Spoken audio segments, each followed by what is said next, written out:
very well respected and decorated general by the name of Eugene Irwin, career ends after disobedience on orders and is sent to a maximum security prison referred to as the castle.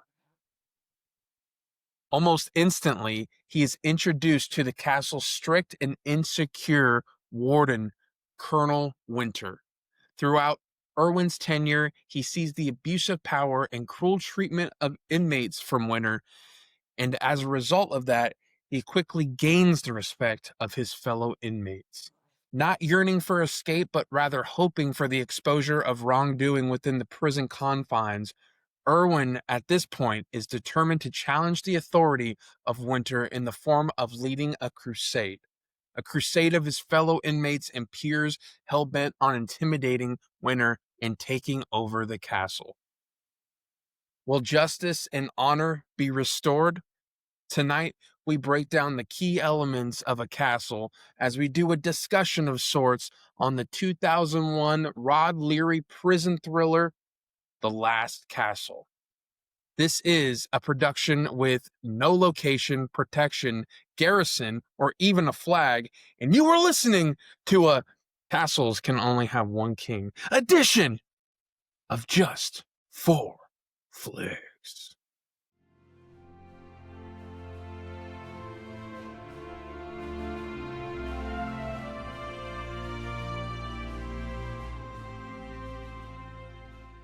What's going on, guys? It's your boy, Patty B. With me, as always, in the prison yard today is Mr. B-Dog, Mr. Brandon. How we doing, man?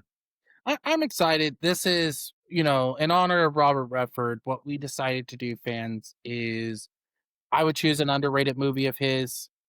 Pat would choose an underrated movie of his, ones that we both like, and sit down and discuss. And this is a movie that I watched from a young age. It's The Mhm. Last Castle.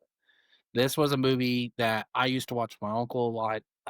This was always be a movie that this was actually my first introduction to James Gandolfini. This was my first introduction to Mark Ruffalo.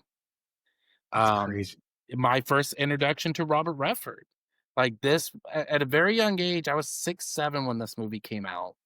Um, it just was such a great movie, and I watch it still to this day. It's a once a year watch for me. It's just a great movie for Robert Redford. This is actually one of my favorite roles with him outside Butch Cassidy and the Sundance Kid, The Sting, um, and The Natural. I'll even put his role here over Great Gatsby. And I'm sorry, and that might get heat, but it just this is a very slept on film. This is not a movie that you hear a lot of people talk about. And it's such a great movie now. Pat, I know you and I have talked off air that you did have some dislikes about the film, but the best thing about it was this was the first time you've watched this film. Yeah, I watched it. I was able to watch it a few times in preparation for this, but I really didn't know about this movie until you mentioned it. I honestly didn't. And then when you say James Gandolfini was in it, that was the selling point, I think. I was Tony like, oh, Soprano. yeah, Tony Soprano's in this. I'm gonna watch this, and that's one of the biggest things I think that's kind of remarkable is this man. This was right in the middle of the height, like the peak of The Sopranos right now. I mean, this 2001 was around season 2, season 3. The show started in 99, so um, it's just funny for me because James Gandolfini's introduction for me was The Sopranos, and I just can't picture him as anything else, and I think that's the part for me when I see him in movies, but I think he did a fantastic job. I think him and Robert Redford really bounce off well, e bounce bounce really well off each other in this, is what I meant to say. Um, but yeah, no, yeah, we'll get into it. I mean, there are some likes, but there's definitely some dislikes in this for me, so. And there's nothing wrong with that. This movie isn't perfect. I'll be the first one to admit it, but it's a very good film to watch every so often. I think the message, the final message they try to bring, they're trying to show. I think they do that very well, but there's just I think it's it's on a way of how we get there, right? Yeah, I agree there. But couple points before we get into our what is the budget situation.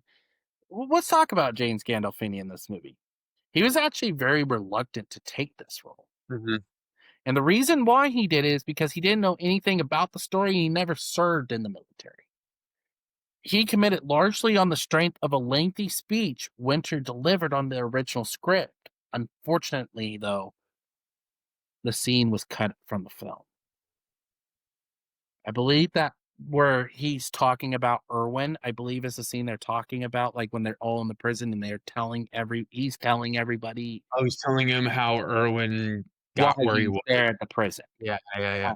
but I feel like there's more of a speech that was good because you could tell where it was cut off. You could tell there was more that could have been said by him. But Mhm. but at that point, I kind of felt like that might have been the scenes they cut that out and just made it shorter, if that makes sense. Yeah. But the other thing too was, and this one I think you will like. Originally in the script, Winter or Colonel Winter was supposed to smoke cigars. Gandolfini pleaded with director Rod Leary to drop the idea because he felt it would remind audiences too much of his role as Tony Soprano. Bro, yeah, that's a good call because, I mean, I yeah, don't if think I it s would have fit him.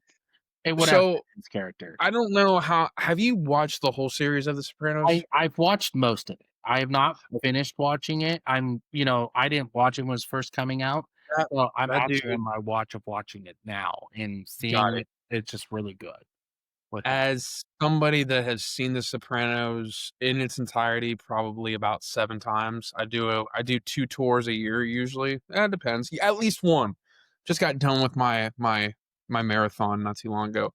But as someone that's watched this show religiously my whole life, that fool smokes so much. And I think, like, you can't help but picture, I mean, that dude's like, there's there's 4 things, but I'll only say 3 that man is notorious for doing in the whole show. It's eating, drinking, and smoking. So I could only see, yeah, I could totally see the concern on that. Because I mean, that's for me, there was already a few instances in this movie, I think, accent-wise, where I caught it, like, I was listen 'cause I was listening for it, You but can. there were certain times when he was transitioning lines or saying certain words, you can kinda hear that accent, and by the way, this accent that he's or, the way he talks in this movie is his normal accent, by the Yeah, way, it is. But it's and not so too far off of what he could like, you can hear points where it does sound like Tony Soprano, and yeah, you can hear it clearly. for any Soprano fans that are listening that listen to this, he sounds much like Kevin Finnerty Yeah. in, in The Last Castle. So, but, yeah, no, it's just because there was, I don't know, it's probably within the first 20 minutes is when I caught it, and I was like, "Man, he that right there sounded like Tony Soprano right there, like, that did not sound." I wanna ask this question too, because I feel like, for a lot of people who, who love James Gandolfini, rest in peace, um, Mhm. do you feel like he will always go down as one of the most slept on actors ever? Yeah, and I think that, I mean, that show did wonders for his career and his reputation, but I also feel like it's kinda like it's almost like the Bryan Cranston effect. Well, I mean, I guess this is prior to Bryan Cranston, right? Right. So, Well, he was in it's vice Malcolm in the versa. Middle, you gotta remember that too. Yeah, Malcolm in the Was Middle, that he was in Malcolm in the Middle during that he time. was. Yeah. But He going back was. to James Gandolfini, I see where you're going with, like, Bryan Cranston, for anybody who does not know, is Breaking Bad, Yeah. and I get that, Multiple Yeah. but do you always feel like would you feel I've always asked that question, especially now going to The Sopranos. Mhm. I've always asked that question of if he didn't take that role, would he have been offered more iconic roles? Like, you Yeah, like, I mean, well, he has one scene in True Romance that's fantastic. yes. With I mean, that story was famously written from Quentin Tarantino, and so I always, like, think and kind of fantasize, especially with the work that Tarantino has put out over the years. It's like, man, James Gandolfini in an actual directed Tarantino movie, I feel like would have hit. He could easily have put him in some kind of role, and I think it would have worked. But yeah, no, I mean, like I think James Gandolfini does have some good film roles. I mean, this movie in particular, I think he is definitely the shining star of this movie. Yes, he I is. mean, Robert Redford is right underneath him, I think, but I do think this is Gandolfini's performance. He wins the performance award in this for me. Um, but like, I said True Romance a second ago. 8 mm is another one with Nicolas Cage. That's a fantastic movie. It's sadistic, but man, is it good. There was another. I want to say it. I think he's in Get Shorty. Yes, he Uh, is. I he think isn't. so. He's a small role, and he's got a ponytail. And I remember watching it for the first time. I was like, "No way, James Gandolfini's in it. He's got." I really slept on role in that, but I do think though if he didn't take the Sopranos role, You I feel think like you the possibilities are endless. I think there's especially with collaboration with other directors, and I just think I mean for what we got from him, I think was great, and it's unfortunate that it was just cut too way too short. It's kind of also like, I think he had that effect that and maybe not the success movie wise as Philip Seymour Hoffman, but those are two actors I miss because there was just so much potential for other movies they could have been in, you know? I agree with you. Like, I always feel like and that's why I wanted to bring up because I feel like James Gandolfini will always go down as one of those actors that there was so much potential, but Hollywood might have not seen that potential, Mhm. if that makes sense, and it's such a disappointment because he is such a great actor. You know, you have him in this movie, you have him in The Sopranos. The other movies I think of him in was Enough Said, even in Killing Them Softly was another one, Yeah, he is with Brad Pitt, right? Yeah, I and then forget he's about in that. Zero Dark 30. He's not in it very long, but he is in it. Um, he's always in I can't remember him either, but I was researching other movies with him. He's also in Crimson Tide, which I don't remember him in that movie either. That's the one with Denzel, right? Yeah, And Denzel there's and Gene Hackman. in that famous scene. I think yeah, I think I know, yeah, I remember 'cause I saw a movie not too long ago because after Gene Hackman's passing, I went through a little Gene Hackman, uh, Run. yeah, exactly, a little marathon for So myself, Superman 1, 2, 3, 4. just 1 and 2, just 1 and 2 for Yeah, me. I don't really go past 2 on that, thank you. but, But let's go into our famous segment to start off the podcast. I know it took us a little bit to get to it, but what is the budget? Pat, what's the overall budget for this film? What do you think?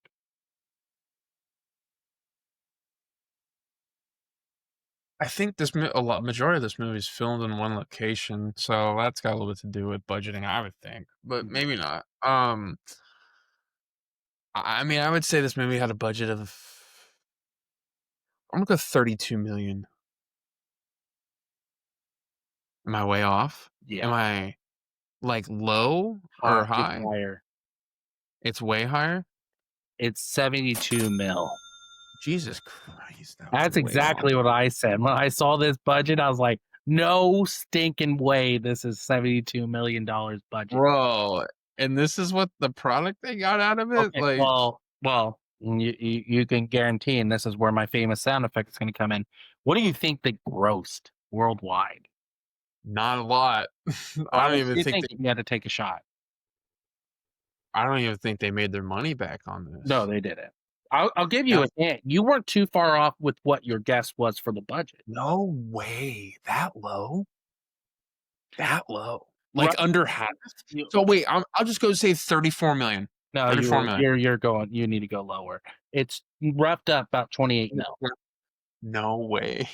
Roughed up Well, about $28 million. I would $27,642,707 was the actual. and I think one thing we do have to say, and I noted and I saw this on while doing the research for it, is this movie came out not long or right before 9/11 Yeah. happens, or They the changed a lot terrorist. of their marketing stuff too for it because the original one original posters actually had the American flag upside down Upside because that was a big part of this movie was yeah, to once you hang it upside down, it's a sign of distress. stress. And then they changed it because of 9/11 and then Yeah. went back to what the American flag should look like. That's where you get the iconic American flag and waving in the background of their camp posters and everything. Uh, Hmm. I yeah, this movie, I was just like, wow, they didn't even make half its budget back. That Yeah, good. yeah, I just don't I think the movie was first too long. I think in my opinion, I think it was. I think it could have been What I think the okay, movie what could have scene been would you an have hour. cut out? Let me ask you this. What's that? What scenes would you have cut out then? That whole ass battle scene, dude. Well, you had to have something like that, okay? I get it. Some of it's a little far fetched, like the A helicopter scene. little a little far-fetched. What are you quit trying to be reasonable Okay, right now. well, Let's be can I honest. give you a little props here? Can I give you a little props here? Can you give me a little props here? What the hell? So the helicopter scene is the only scene that I go, yeah, that was a little too far fetched. Oh, bro. Everything else, like the You know water what's been can well, didn't bug me. The catapult, that was the only other thing that I went, how? I was neutral this whole movie with he wasn't really doing much for me, Mark Ruffalo. I just take Yeah, him or leave him he for wasn't this like movie. And as soon as that scene with the helicopter happened, I was like, "Yeah, I'm done, dude. I'm just done. I you know he can't." actually did his own stunts for that? Good for him. Like, this Uh, was early in his career too. Like, this movie this happened before even 30 go or 13 going on 30. All his other movies he's known for, this was kind of early in his career that he took this movie.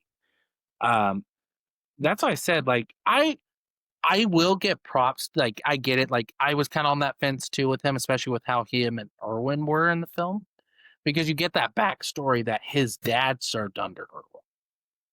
And, like, when you get that first thing, it's like, "How's your dad doing?" "I don't know, he died." "Well, how did yeah, he die?" look, He came home." Like, it he was one came of those home. which I think is a bigger scene than you realize because this we gotta remember too, Irvin served and according to what this movie states, served in Vietnam, which was really, like, the first time where it's not saying that World War II and World War One and Korea the Korean War didn't have side effects with psychology. But the Vietnam time frame was really, like, the first time where you really see psychology taken more seriously in soldiers. Mhm. And, yeah, that's a good point because yeah, you don't get to get told how he dies, but you kinda get the hint with what Yates states that something else happened. And, that's why I said, like, I get where you're going from with that, I do feel the battle scene was essential. But there coulda taken it to a point where it wasn't less ridiculous. It was just cheesy, man, It and was. that's what I think a lot of the movie was. I felt there was a lot of cheesy parts to it. It just this one was the cheesiest. The catapult, like, the helicopter, I went, The "Okay, there's a catapult. reason a reason why that happened," and they actually made it suitable where they took it over. I get that Yeah, part. The mhm. catapult is where I went, "How the heck did they make this?" Well, and yeah, that and I think it also adds to our bag of our bag of medieval gimmicks within this movie. Um, I don't mind the whole, illusion of or I guess comparison of medieval and times and the effects or I guess the was it the inspiration it has on military and all that stuff. I get it. I like the symbolism, but man, I think they hammered down on that thought the whole movie. And then, like a catapult, isn't that a medieval weapon? It Pretty is. sure Well, you gotta remember it's that it's that's and that kinda takes into place a little bit about the whole setup because when you really think about it, it is like a big chess game. It is a big thing like that. Like, they even set it up from the beginning, what makes a castle? You have this, you have this, you have this. And the whole time, the only game you really see see 'em play other than sports outside is chess. Mhm. There was Well, actually Irwin even says he's like, I'm more of a chess guy. yeah. Well, like, Well, I was reading this too, like, James Gandolfini, that's all he did on his off time was play chess whenever he had time off, and he was just playing chess to understand it more, to understand the story. It makes sense because when you really think about it, it's them like, okay, now he's moving his part here. Here comes the helicopter. Here comes this. Like, that's why I said, like, the helicopter scene did get a little ridiculous, but that wasn't even compared to what I was thinking with the catapult. That's where I went, how? Like the trays, like them doing like their moves like with the trays and stuff. That was genius. Like I thought that was perfect. That made sense. But the catapult, I was like, how? How does that work without not being and it's sitting out in the yard like nothing. You can't sit there and tell me no military personnel is not gonna see that standing there. it's like having all the weapons under the ring. Exactly. Yeah, yeah, That's the I know. only thing that I went, But let's go into a little bit here. Because I do feel do need to talk about something good about the film, which Mhm. was we both have stated Redford and Gandolfini as Irwin and Winter. They're like you've talked about it with me outside. You texted me, talked to me, and you went, they just bounce off each other, which they do. They do They do. great job and how they do it. It's they work so well together. You Mhm. know, the my favorite scene with him in it, and it might sound cliche because I'm going with or cliche, but I'm going with the first scene with them together. This sets the The tone. introduction. Yeah, it sets the Yeah. tone. My scene is when he goes in because he asked for the unusual request of, I'd like you to sign my book, pretty much. So he's like, give me 2 minutes. So he asks his um, captain to come in and watch him and stuff. And so he goes over and sees it or sees like the artifacts and stuff that he's been holding or collecting, and how Irwin states, you know, he goes, he wasn't a big collector because his father was always one that always stated this line. And I had the line here and it was so good. Any Mhm. man with a collection like this is a man who has never stepped foot on the battlefield. And when you see Winter listen to that, it's like, oh, like, it sounds like a kid being told there's no Santa Claus. Like, it's just that moment just gave me that feeling. But I'm curious, before we go into what you liked about them too, did you know there's actually a part of that scene where it kind of hints to Irwin's death in No. that scene alone? So I'm going to give you a little bit of a history fact here. When General Irwin first meets with Colonel Winter, he is shown a bullet that was recovered from the Battle of Shiloh in the Civil War, and ponders who may have been killed by the bullet. In that battle, Confederate General Albert Sidney Johnston led a surprise attack on the Union Army, and he was mortally wounded during the fighting. This foreshadows General Irwin's death after leading a surprise attack against Colonel Winter at the end of the film. Got it. It's kinda deep, but I like it. When you really look, I had to go look it up. I'm a history buff. I Oh, had to yeah. look this up a little bit because I was like, no way. And I went and I looked at it, and now rewatching, I was like, that son of a, they did it. Like, they actually foreshadowed this. And now watching it, I don't know if I could ever watch it the same, knowing that. Because now I'm like, oh, yep, there's the scene that they're foreshadowing his death. Like, but it's such a great scene. You get that setup, and a lot of people who are not history buffs won't catch that. It's such a great move, and Yeah. No, it's I think it adds another layer to it, right? exactly. It for sure adds another layer to the movie.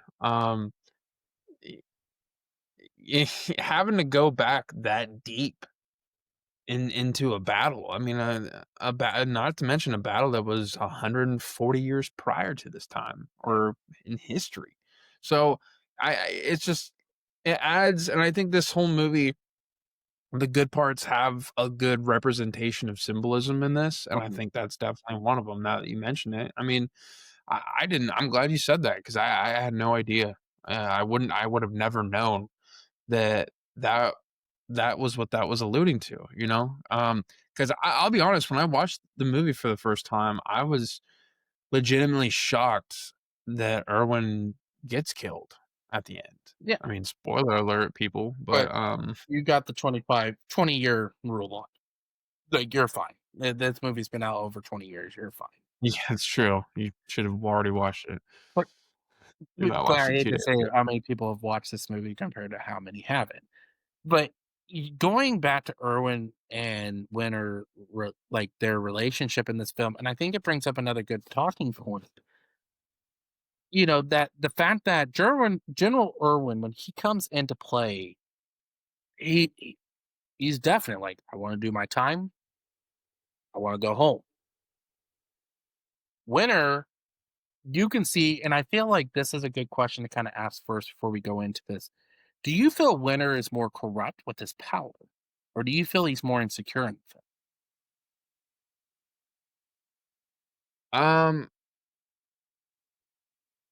I feel like, there's times where it seems like it's 50-50, right? There's plenty of examples for both, but I would say the one thing I took more away is the fear part, is the part where he has to be he feels like he has to be, strict, or he feels like he has to be corrupt towards the inmates. I mean, we see, not only with, Aguilar, but doesn't someone else get killed, I think, too? Or he has No, Thumper. someone. Thumper. Thumper was Yeah, the other one that was shot, but he wasn't killed, but he was shot. And then Irwin got it, was shot at the end, but that was it. got it. But Irwin was shot. Well, yeah, Irwin was shot with actually a real bullet. Aguilar was killed by a rubber bullet. Mhm. But I think you need the fear and corruption from him to bring out the insecurity of him. So, yes, it's both, but I think one needs to come before the other, and I think that's what it is. I mean, because you also see I mean, you see the insecurity the whole movie between him and Irwin, right? It's kind of a crescendo, the whole movie is, and then once you get towards the end, and then inevitably when Winter kills him, y you s you c just see a defeated man at that point because he knows what he did, he knows he shouldn't have done it, but that's what the corruption of power will do to you. That's what everything that he was yearning for in the beginning did to him. It destroyed him on the you know, he 2 men died that day, not just Irwin, essentially, and I feel like all of his credibility, all of his what he may have done in the military just went out the window from everything he just did. you, and I agree with you. I think it's a 50-50 split. When Irwin comes into play, and I wouldn't say right away. I would say more like he's trying to prove himself to Irwin when after what Irwin says to him, like, "You've never Yeah, seen." he always seems like he's just trying to justify, or he's always chasing that justification for it, right? I think where the cockiness and where his corruptness more comes into Mhm. play is the scene where he tells, him off and how punishment is supposed to be handled. When Aguilar's sitting out there because he's not supposed to salute, um, he salutes him, and when Irwin's trying to give him all the history about it, they punish Aguilar because he's saluting, and so he's Yeah. out there from pretty much morning to dinner chow, and they told him to continue doing it, and Irwin says that's actually against regulations. You are not allowed to do that, and that's when his corruptness more came into play. 'Cause he's like, okay, you want to do that? Read him what he just did, and now you're going to get punished too. And that's when he was lifting the rocks, which is another good trivia point. Did you actually know those are real boulders, real rocks? They weren't lightweights. That boulder, those are nice That's a boulders. nice boulder. Now that he was offered to take like a lightweight thing, but he actually said no. Redford said no. Look at that. And that's why I said it. I think it was a powerful more scene during that because that's when you see everybody give him respect. Because that's when he walks back into the prison after, and they're all hitting the dog tags up on their rails, or the guardrails. Mhm. Like they're all like, you know, it's such a good scene there. That was one of my favorite scenes. But going back to Winter, um, he even crystallizes his mission, like especially when he does Aguilar, but like even how he talks about the old leader before him. Under his leadership, one NCO was killed, 12 were injured. Yeah, he's picking out the bad, right, to compare himself to of what he hasn't done yet. And look at me, under my command, nobody Justification. nobody has been injured, nobody's been killed. But then that's not true because 2 prisoners were killed by Mhm. accidental shootings that he has gotten away with. And he gets called out for it too Yeah, that's why I said. by, General Wheeler. Yeah, which that's another scene I wanna talk about too with that because that's a perfect scene with Wheeler and him because Wheeler's like, "Don't talk about things about that's over your pay grade," like, or, "You better watch what you say next to that man, even though what he did put the star on my," like, it's such a great scene with both of them too, like, I can't remember his name. I think it's Delroy Lindo or Thank Linden? you, Lindo? Delroy. Yes. He's so good from that role. Like, for Yeah. him to be in a little bit, perfect. I was just like, Yeah. it puts He out a light had for Irwin compared to Winter. When Yeah, Winter's no, I completely agree. I mean, that was one of my likes. I really enjoyed the relationship between him and Irwin. Like, there was that sense of camaraderie. Um, man, there's that he has that as one that line. rolls out the big man job. Oh my god, dude! That threw me So off. So good. when I watched it for the first time, that threw me off guard. I was like, that's a good line And right and there. one of the and one of the security guards in the back was laughing. That got me. I would too, man. That would catch me off guard. Like, it caught me off guard when I was watching the movie. He's You like, could I see guess it's Wheeler well. wanting to laugh so hard, and he didn't. So but they even they even played him into their plan too, which made it even better because he pretty much fell right in their plate what they wanted them to see with Winter. Mhm. And then that's when Winter goes and pulls his whole crap of what Well, Irwin did. he he was telling he was telling Erwin when he visited him, right, that this is we we need evidence of him doing.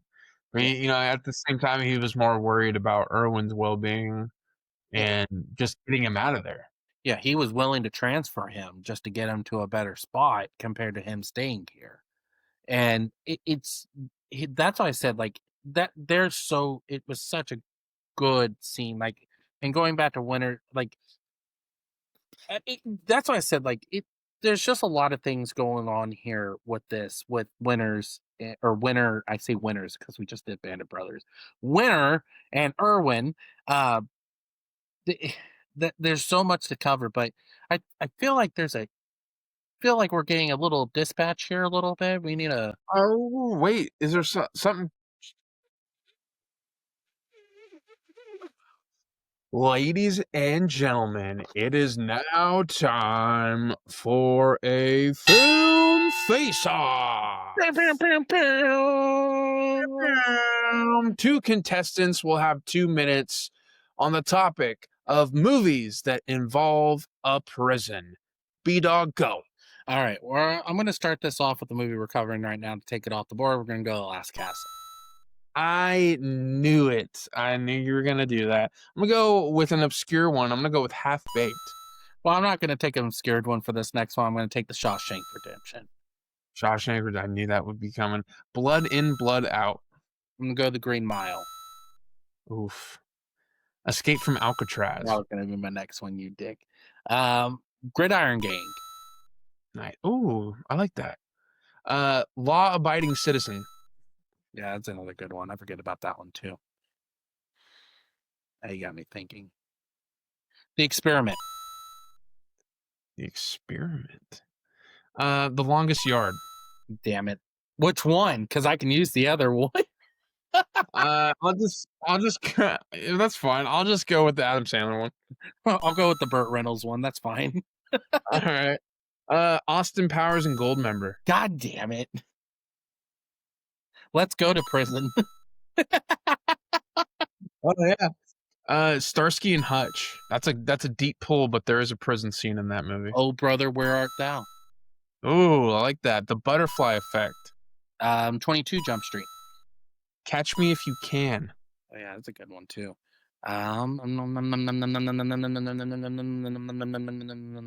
30 Seconds. Escape Plan. Goodfellas. Con Air. Ooh. American Me. That's a good one too. Um,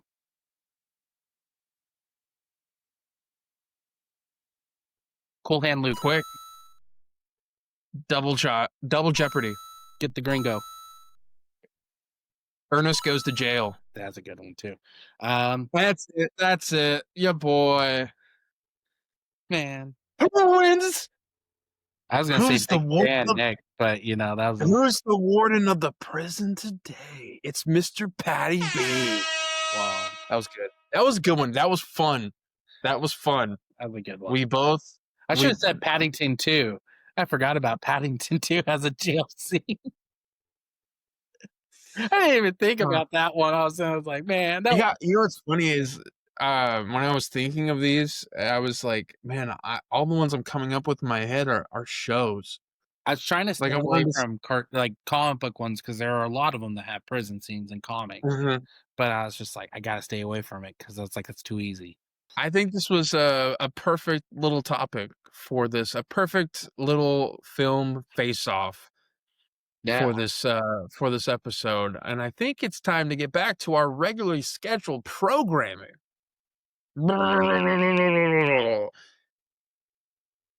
And we're back. So let's go into this a little bit more. Pat, before we go into likes and dislikes too, I want to ask this question to you. What do you feel the role of the castle, or what role do you feel the castle and the flag played in this film? And Well, why I did mean, the it's just a symbols become so powerful, not just for the prisoners, but also Winter? I don't know, I feel it was definitely a big topic of the movie. I mean, obviously it's called The Last Castle, but like there's just a lot of metaphors. That very first opening dialogue is the parts of a castle, right? Right.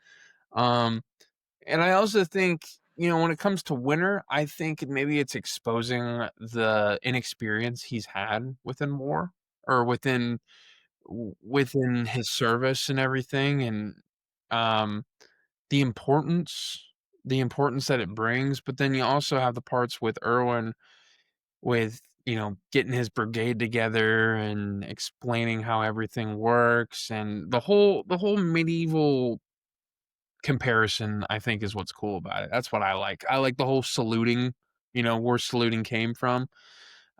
Which if that is that I'm assuming that's true. They wouldn't have put that in there. I don't think, if that wasn't true. So I The want to whole talk, yeah. So I'll talk about the flag first because the flag, I feel there is more significance into the role it plays. Yeah. Um, it's one of the most important parts of the film because the flag is stolen, um, brought by the prisoners, um, that Winter had. To Colonel Winter, it's more of a decoration, a token of authority. But for Irwin and the prisoners, raising the flag represents honor, sacrifice, and loyalty to each other. Mhm. And it transforms into this rallying point that we see. And it's not even about freedom in a sense. It's just more about spiritual freedom and respect. The castle itself, um, it's nicknamed the castle, for crying out loud. King of the castle, king of the castle. But you know, Sorry, I could help. it's a place of control for the guards and for all them, but for the prisoners under Irwin's leadership, it becomes a metaphor for something worth defending, their Mhm. dignity, unity, and shared sense of purpose. Yeah. And why both of them are so powerful is that you just see you see the whole thing of instead of just being inmates under a corrupt warden, they actually see themselves as soldiers again. Something worth fighting for pride and principle. Because all of them do it. I think one of the biggest scenes there is when they fall in after Aguilar's death. You saw how many people lined up to pay, like, they understood that.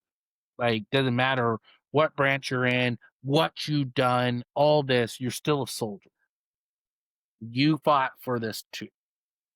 Mhm. And I thought about this. It was something that was big for me when I've watched the last couple days. And just seeing that more, it was just like, that's actually a really good point to bring up. But let's go into it, Pat. Let's start off with the like. I'm curious to hear your likes before we get into dislikes. Well, I'll go with the very first, or not the very first. My first like is my favorite scene in the movie, and it's the scene where we get Winter going to Irwin's cell, and it's the first time where basically Irwin tells him that he's not fit for his job and that he should resign, and that the rest of the inmates thinks as well that he should. And you just get that whole reply, he's like, I "Oh, I'll better go go back pack my bags." Yeah, like, oh my god. And so that what's funny is when I first watched it and he said that line, that just reminded me right there of the sarcasm and the conniving, qualities of Tony Soprano. yeah, And I think that's what I kind of was able to compare a lot in this movie was the qualities of who Winter is and the qualities of who Tony Soprano is, and they're not obviously the same person, but they have a lot of similar qualities to them, and not great qualities at all, and it just about James Gandolfini is just so well at doing that, and I think that whole sarcastic, "Oh, I'll go pack my bags," like, well, it's just so when good, you so good. said you saw there's parts that you saw, Gandolfini kinda coming back to, like, his soprano roots, Mhm. that's exactly the scene I thought. Like, that scene was just his sarcasticness of it, the way he portrays it. It was such just a well done scene, and the Even shots of that was so well done too in that. Oh, yeah. Like, And even, like, that devilish smile that he has, like, the whole side-eye glare, like, he does "I that better go so pack much. my bags," like, it's just like, God. It's such that scene was good. Now, let's talk about what are some other parts that you enjoyed of the film? The first hour of this movie is very good. The opening with Winter finding out who's coming to the prison, and he knows that, you know, uh, how decorated Irwin is, and knowing, like, "Oh, wow, this is very." Almost like a sense of being proud that, or I guess, Starstruck. do you think also with him finding out, do you think that automatically goes to his head as in, "Oh, now I have control of this, I decorated commander." I don't think that came on till later in the movie.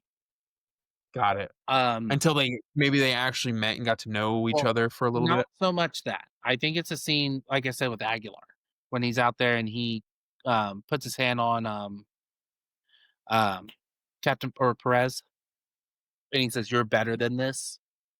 And that's when Gandolfini comes out and pretty much tells them, like, "You're absolute." Like at that point, he's like, "I got to assert my authority over you because you're not going to Mhm. rule me." That's where I feel like his corruptness came into play. Yeah. That's where it's not even a sense of insecurity at that point, because I felt like with that first part, until you got that was all insecurities. Then when you get that scene with him and Irwin where he punishes Irwin, that's where I feel the corruptness came in with that part.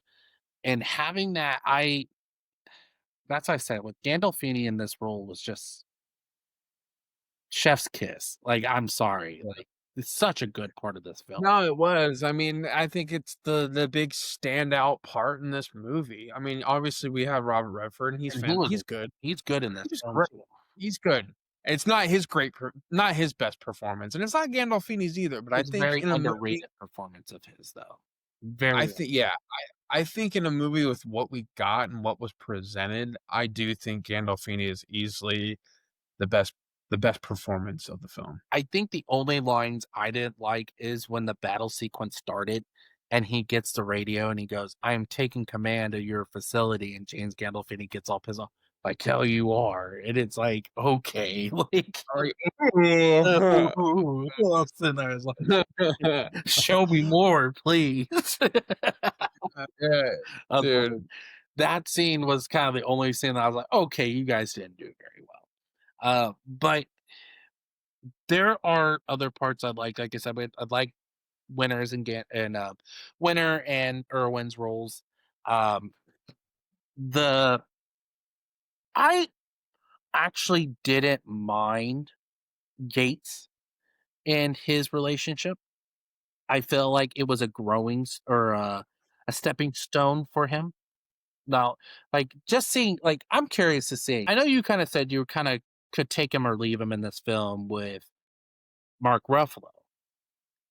Yeah. Do you know, before I get started here, do you know who almost or who was announced to play him before Ruffalo took over? I do actually. I when I was doing my little bit of homework on this, well, maybe I could have seen a false claim. I'm gonna go ahead and say Mark Wahlberg. It was Mark Wahlberg. Mark It Wahlberg was was. announced for this film, and then it turned to Ruffalo. I don't know the reasons why. I just He's know that probably too busy filming The Perfect Storm. yeah, God. But Uh, Terrible movie, but also good movie.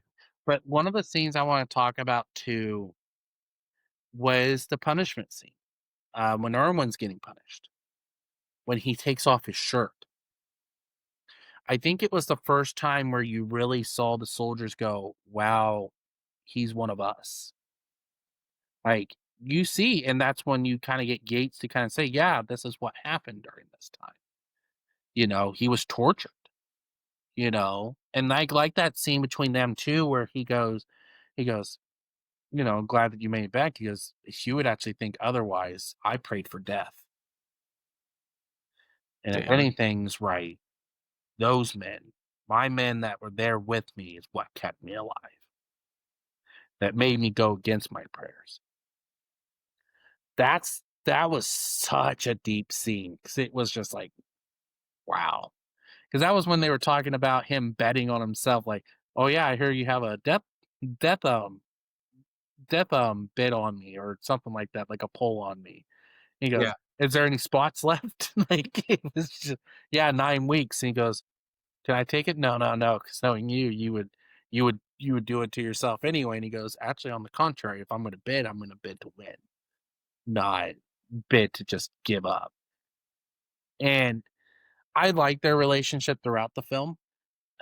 I like Mhm. that how he kinda comes into their plan later on, um, because he's the one that if it wasn't for him, they wouldn't have gotten some of the stuff they did. They wouldn't have gotten the flag. They wouldn't have gotten a lot of the stuff that they got because of him. That's why I said the helicopter scene, yeah, it's kinda still stupid. Not gonna lie about it.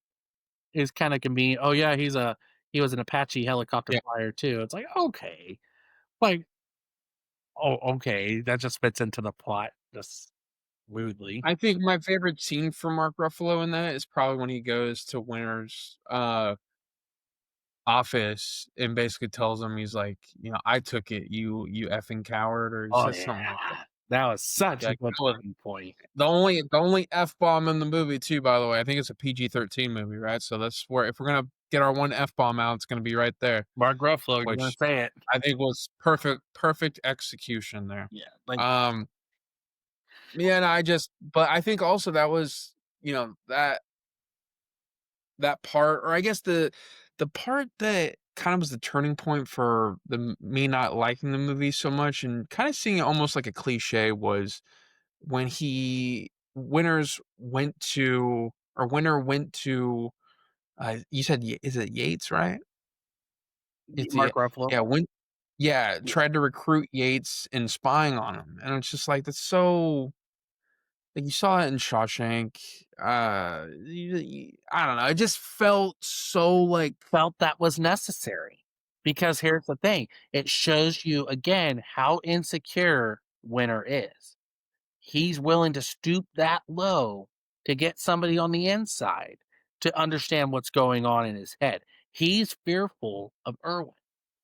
Mhm, I don't think I would have taken that scene out. The only right, thing I would have probably cut out, I didn't like some of the setups, like how the 2 guys got into a fight to get it where they can lock up, do all that, and then you have Mark Ruffalo. I agree, I felt like some of the battle scenes. Here's another scene I'm gonna pitch to you, and I know you and I have talked about this beforehand. There was one scene I didn't like. Now I get it, the whole film was about him going back to, a life to have with his daughter and his grandson. That was one of the things he says. I came across this grandpa just sitting out there with his grandson, just sitting out there and fishing. And you know what? Hopefully one day I can do that too. That whole scene with him and Robin Wright, who plays his daughter in the film, I was just so wasteful. It was just dude, unnecessary scene. graceful. There's so many other female or so many other actresses they could have done, and they decided "Oh, I got a great, we got about 4 minutes of screen time. I have a great idea of who we can call in." "Oh, who? What do you think? What do you think?" "Oh, I'm gonna go, Robin Wright from Forrest Gump and, Princess Bride." This is not what "What?" I would have picked. No, dude, it was so pointless because also, I remember before I watched this movie, you told me like, "Oh, yeah, Robin Wright's in it." I'm like, "Oh, cool, cool, cool." So I'll look out for Robin Wright. And then she comes, I'm like, "Oh, cool." And then that's Then it. she That is went. it. Yeah, like, "Oh, you like, bro, literally," and I counted it, 4 minutes of Yeah, screen time yeah, she had. and her scene was just I feel like I get why her scene's there because she's like, I don't know what to say to you because you weren't really part of my life.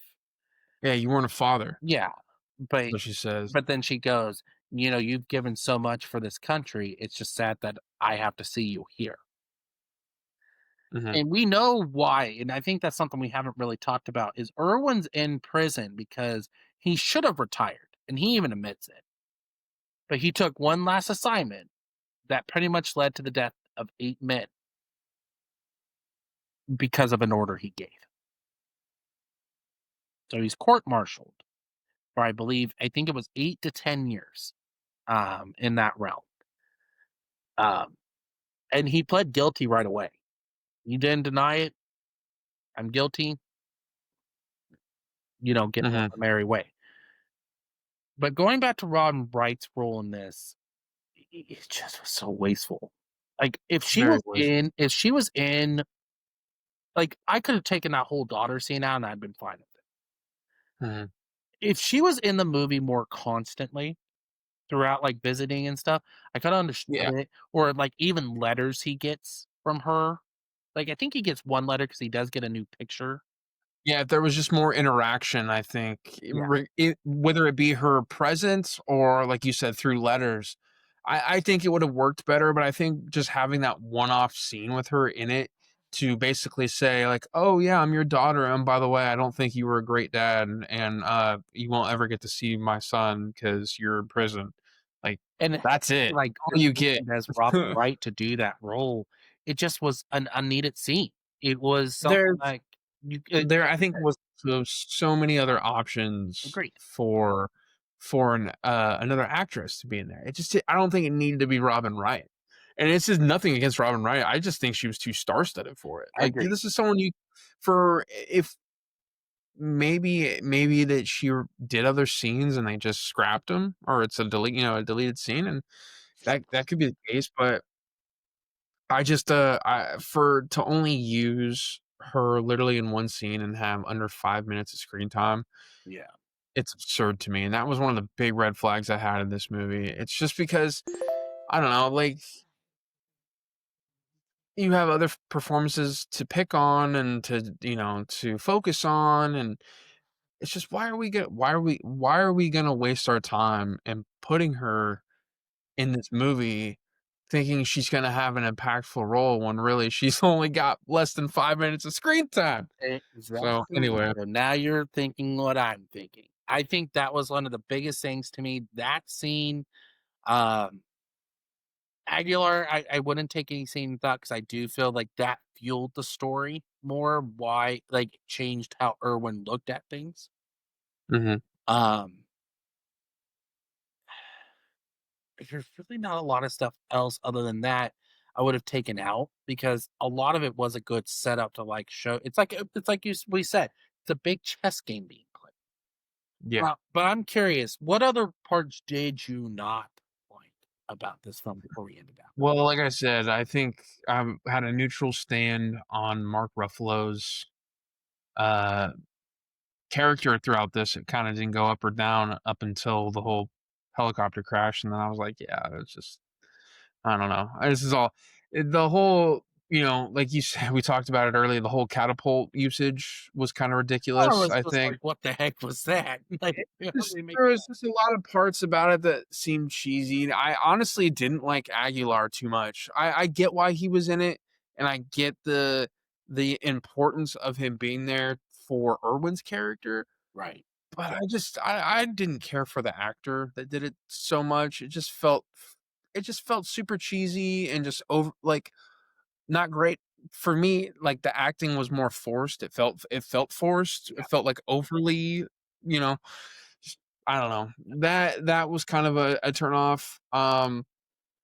You know, I, typically I can, this is more of a like, but typically I complain about people not getting enough screen time, but I think James Gandolfini had like the perfect amount of screen time in Yeah. this movie. Like, Not too much, but every time he was on screen, it was impactful, well, like, you know? I would say that with him, Redford, and Lindo, I felt like were perfect. Perfect Lindo screen time. killed it, man. Yeah. Lindo was dude, and for him not being in this movie much, I think yeah, no, I mean, I loved Lindo's character way more than Mark Ruffalo's character Oh, yeah. did, I'll and put that's 110% up there with you. Like, I liked that's why I said, like, when it comes to Lindo, and Redford, and Gandolfini, I felt like they had the right amount of screen time to make the impact they did. mhm, Redford was great in this film, Gandolfini was great in this film, and Del Rio was great in this film. Ruffalo, it was like it was new. I agree with you. It was neutral. Like there were parts that you really enjoyed with him in it, and then there were parts that you were like, "What if?" Like they say, a slime ball, like a sleaze ball, like he's a sleaze, like he's a bookkeeper. That's what he does. One of the mhm, other characters I know we haven't talked much about, but I don't know why I like this character, and it was Bupri, Brian Goodman's role in the movie. okay, The buff guy, the one that goes the one of the prisoners that, he was, like, one of their more savage ones. That's the one that tripped Irwin during the rock scene. And then he okay, sits there. I love his old battle scene. Yeah, and he sits there and he's all like attacking the guards. That scene made me laugh a lot. How he was with Aguilar, I felt like was good progression too, because it's showing you like, hey, we got to work together, kind of thing. Uh, mhm, there was just like that whole scene, the whole movie. You just saw Irwin's influence on all the characters, and it works so well. And I don't have any other dislikes about the film other than Robin mhm, Wright being wasted. I don't. Mark Ruffalo could have been a little better. I'm curious of what would have happened if Mark Wahlberg was in it. I'm curious to see if that would have been better. I don't think it would've been any better, to be honest with Who you. I who would really you don't. put in that role then? Do you think you could have made it better? Jude Law. That wouldn't be bad, but he would have to have an American accent, and he's Yeah, not that's always. fine. I know, but Yeah, he's not he's always in the best. he's in a by the way, speaking of Jude Law, he is in a fantastic miniseries right now Yeah, called Black Rabbit on Netflix. it's Folks, good. go check it You out. got me into that. And he has an American accent in that movie or in that miniseries, You and got me it's into so that. fantastic. I'm not saying, like, I thought Mark Wahlberg would in it. I actually kinda said Donnie Wahlberg. I actually Okay. seen his brother more because it's you would have to have a cocky guy to do that role, and Mark Wahlberg can do that, but Donnie does it 10 times better. Mhm. He can play that cocky role a lot better. Um, the other guy, I can't forget his name. I'm gonna go look it up here. I wonder if you're about to say who I think about. So, quick shout out because I realized who it was when I was watching it. Shout out to Paul Calderon, who is in this plays Delwo. Who folks that don't know who Paul Calderon is, he is does a lot of work with Quentin Tarantino. He is in Pulp Fiction. Says one of my favorite lines in Pulp Fiction. My name is Paul, and that's between y'all. And I think that's so funny because actual yeah, he's kind of like Marcellus Wallace's like right hand man in Pulp Fiction, kind of. He's in a very small role, but and I believe he's in Four Rooms, which is another written by Quentin Tarantino movie. But that's But who yeah, I know. when I saw him in there, I was like, is that Paul Calderon? Because I even know who he was, and I'm like, I had a double take, and I looked at the cast. I'm like, shit, it is Paul Calderon. Mine, you would have to have somebody young, somebody cocky. I would almost went with Brian Philippi here. As Well, I mean, could we say Jake Gyllenhaal? he was too young. Too young. Too He young. was too young. I mean, this was Donnie Darko. He was young, and what Donnie Darko came out around this time, I Yeah, think. about a year, 2 years before it. And he's also even. I know it's afterwards, but he's even young in Day After Tomorrow. Yeah, I forgot about he was in that one too. I also you also could say here's Great another one movie. too, and I know this is kind of a stretch, but if he was acting bigger during this time frame, I could have said Freddie Prinze Jr. You had to have somebody young and cocky to play Yates. And Mark Ruffalo did okay, but he wasn't cocky enough. Like you could tell Yeah, his energy was just not cocky. And I felt like that was his downside. But I feel like this is kind of getting to the end of the podcast here, which we do usually end with a ranking. So Pat, on a scale of 1 to 10 castles, I knew that was going to be the word. where I knew it. where are you putting it? So this one, well, like I said, it's got great parts or performance wise between Gandolfini and Redford, and we'll just throw Lindo in there on top of it. Uh, Other than that, I think this movie is very subpar. For me, it's not rewatchable. I probably won't be watching it anytime soon. This Damn was the watch it strictly again. to cover it, and you know, and I like that. I love doing that with you. By the way, I've done it with you before too. But like when you show me movies, and I I, I like the part of the show because it's also gonna expose parts for both of us that, hey, we might have actually not liked this movie, and I think my score is definitely going to reflect on that. I'm gonna give this 5.7 castles Hurt myself. because of that. I know. I knew it was gonna. You're gonna be like, that's low. You know, I haven't had probably had a 5 rating in a little bit, but You haven't had a I five just rating since Parasite time frame, but I get it.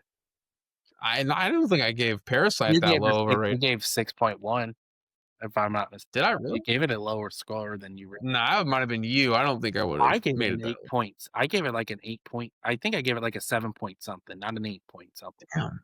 But Well, the Parasite disrespect for me. I apologize. yeah, remember John gave it the lowest score at like 2 something. So, Damn. but Well, I guess yeah. on my scale, just because of I I really enjoyed this film. I get it watching it now in a different way. It's made me look at things a little different. My ranking is still gonna be a little higher than probably most, and that's okay. This is just because it's a great movie to me. This is a movie I can watch of Gandolfini and Redford a lot. It's the main reason you watch this movie in the first place. Um, I get this a solid 8. I enjoy this movie. I get it. There are parts that I'm just like, "Ugh, you shouldn't have had that." Like, yeah, I get it. But it's such a great. I think it's more high on my list because of Gandolfini and Redford. Mhm. Those 2 just do so well with each other, and, rest in peace to both of them. It's Yeah. man, like, even having Robert Redford in this film being the star attraction during this movie, That's why I said, like, you can't even put Gandolfini up there because Gandolfini was just starting with The Sopranos. Mhm. Redford has had a career. Like, this guy has been in some of the best Western movies you have ever seen. This guy's in a lot of great iconic Great, movies. great career as a director too, Yeah, not even an awesome. actor, you know? That's why I So said, like, this movie, I don't know if I would ever want it to be remade. I don't think it should ever be remade. I don't think it would. I think it's too obscure of a movie to be remade, I agree. personally.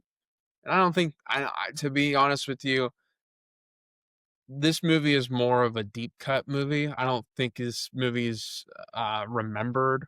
Yeah. Only if people remember it being released around that time or if certain fans of certain actors and are like, "Oh yeah, that's that James Gandolfini movie." Yeah. Like now that I know this, about this movie, that's what I'll probably associate it with is like, "Oh yeah, James Gandolfini's in The Last Castle. It's a good ass movie." Or not a good ass movie, but you know what I mean, a good performance from him anyway, but no, I think I don't think time is going to do this movie any justice. But I think this is a great way to head out of the podcast. Oh, I Thank forgot. you guys. Thank you guys for listening. In the comments, let us know what you guys think about The Last Castle. Is this a very underrated film for Robert Redford, or is it a, a flop for a reason like Pat thinks? Uh, Valid. Um, what did you love about Robert Redford? What did you love about James Gandolfini in this film? What did you think about Rock Ruffalo? Let us know in the comments. We want to hear those thoughts in the comments. Remember to subscribe to the channel as well. If you like this content, you want more of it, remember to hit the like button and hit that bell notification so you never miss an episode. Check us out. Also, you can listen to this podcast also on Spotify, so please go check that out. And also follow us on our journey through the movies on Instagram and TikTok. And without further ado, turn it over to Patty B to take us out. Thank you, ladies and gentlemen, for joining us on this beautiful occasion. Don't know why I stopped. Anyway, pleasure. It's always fun with you, Mr. B Dog. And remember, we do it just for flicks.